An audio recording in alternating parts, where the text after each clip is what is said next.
Kriyat Shema, a leitura do Shema. Shema faz alusão ao versículo Shema Israel, Hashem Elokeinu, Hashem Echad, traduzindo literalmente, apesar que não necessariamente esse é o sentido mais preciso. Shema Israel significa escuta, ouve Israel, mas na realidade, conforme explicam os comentaristas que interpretam a Torá, que a palavra Shema significa não só ouça, escute Israel, mas entenda, absorva esse conceito, interiorize Shema Israel, entender, refletir, meditar sobre isso, que Hashem Elokeinu, Deus, nosso Deus, Hashem Echad, Ele é um e único, conceito de unicidade de Deus. Então, como nós já dissemos, nós temos uma mitzvah bíblica, um preceito bíblico de recitar o Shema 2 vezes por dia, pela manhã e ao anoitecer, todos os dias da nossa vida. Então, essa é uma mitzvah da Torá, independente da reza, ou seja, mesmo quando nós ainda não tínhamos as rezas instituídas, na época do Beit HaMikdash, do primeiro templo, do segundo templo, porque a composição e compilação das orações da nossa liturgia é algo mais recente no judaísmo, que só surgiu nos últimos 2000 anos. O judaísmo já existe há 3.500, né? Mas mesmo na época do Beit HaMikdash, que nós não tínhamos a reza formal com o texto como é recitado hoje em dia, né? Pesukei de Zimra, versículos de louvor, as bênçãos, etc., do Shema, o Amidah, mas a recitação do Shema sempre esteve presente, porque isso é uma mitzvah da Torá, de recitar o Shema todos os dias. O Shema é composto de 3 parshiot, de 3 parágrafos que constam na Torá em diferentes lugares, não é? O primeiro parágrafo depois do Shema Israel, Ve'ahavta et Hashem Elokecha, etc., que fala do amor a Deus. O segundo, Ve'hayim Shamoa. O terceiro, que fala sobre a mitzvah de Tzitzit, e menciona também o conceito do êxodo, da saída do Egito.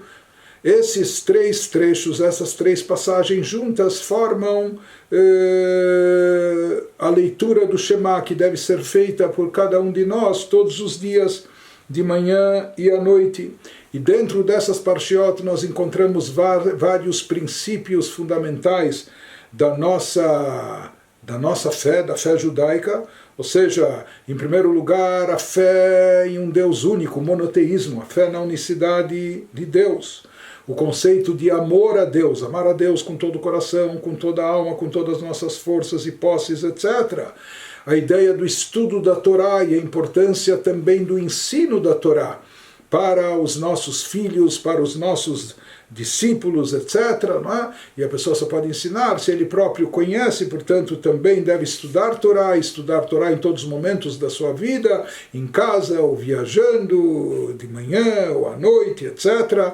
E nós falamos também de alguns preceitos essenciais nessas parshiot, nesses parágrafos, como o da colocação do tefilim, de afixar mezuzot nos umbrais da nossa porta, etc.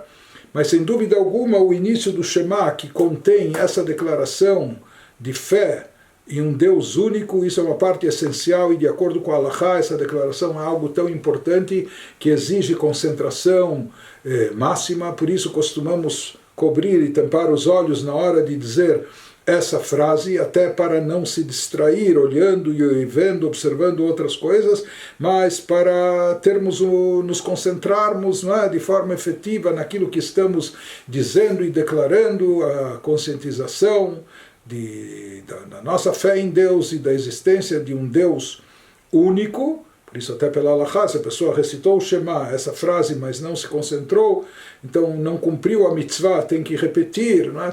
Porque aqui a ideia é não só dizer as palavras, mas a pessoa estar imbuída do conteúdo, da mensagem, e se conscientizar disso, desse princípio da fé judaica, do Deus único. Foi intercalado depois do primeiro versículo a frase que diz Baruch Shem Kevod Malchuto, na qual nós abençoamos o nome daquele cuja honra e glória é eterna, etc. Essa frase ela é dita em silêncio, em voz baixa durante o ano todo, com exceção do Yom Kippur, que no Yom Kippur nós recitamos também essa frase em voz alta. Mas de qualquer maneira, nisso consiste a leitura do Shema, ou a recitação do Shema. O Shema Israel em hebraico, nos seus 3 trechos, contém 245 palavras. Contar uma por uma, 245 palavras, e por isso são repetidas 3 palavras pelo Hazan no final da leitura, para completar o número de 248, que de acordo com os nossos sábios, conforme trazido na divisão anatômica que eles trazem no Talmud, na Mishnah, isso corresponde aos órgãos do homem, 248 órgãos. Então se completa o Shema com mais 3 palavras para equivaler, como dizendo que nós estejamos imbuídos dessa mensagem divina, dessa percepção de Deus, de corpo e alma, em todas as partes do nosso corpo, em todos os nossos órgãos. Não é?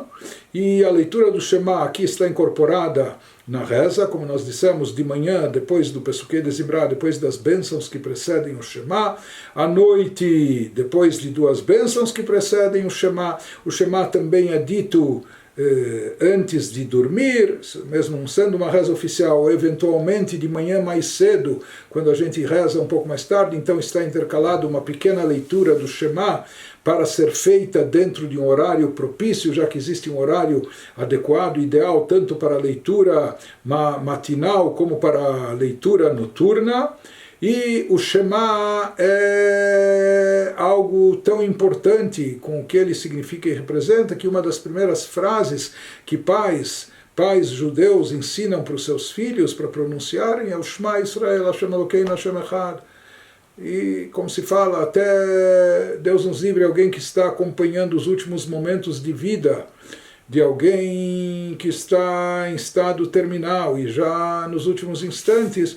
Então, o que se procura fazer, se a própria pessoa não tem possibilidade de falar e declarar, mas que alguém do seu lado também recite o Shema Israel. Portanto, a leitura do Shema Israel é uma das coisas mais sagradas que temos no judaísmo e é uma parte essencial. E, falando em termos de mitzvah bíblica, isso seria a parte até mais importante da nossa reza, porque é a única parte da reza. As outras partes vieram mais tarde, de instituição rabínica, também são importantes, essenciais, mas tecnicamente falando, em termos de mitzvah da Torá, a leitura do Shema é uma mitzvah da Torá que cumprimos diariamente.